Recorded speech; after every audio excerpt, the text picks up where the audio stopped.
தமிழகத்தில் நடந்து முடிந்த பார்லிமெண்ட் தேர்தலில் ஒவ்வொரு தொகுதியிலும் யார் வெற்றி பெறுவார்கள் அப்படிங்கிறத நம்ம கணித்து வீடியோ பதிவு செய்து கொண்டிருக்கிறோம். ஏற்கனவே 23 தொகுதியை கணித்து வீடியோ பதிவு செய்திருக்கிறேன். டிஸ்கிரிப்ஷனில் லிங்கை தரேன், பாருங்கள். இந்த பதிவில் ராமநாதபுரம் தொகுதியில் யார் வெற்றி பெறப் போகிறார்கள் அப்படிங்கிறது தான் பார்க்க போகிறோம்.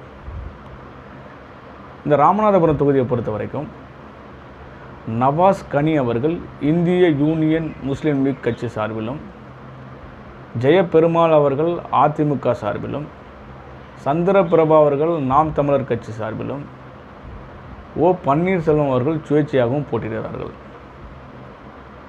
இதில் இந்திய யூனியன் முஸ்லீம் லீக் கட்சியை சார்ந்த நவாஸ் கனி அவர்கள் தான் மீண்டும் வெற்றி பெறுவார் அப்படிங்கிறது தான் நம்முடைய கணிப்பு.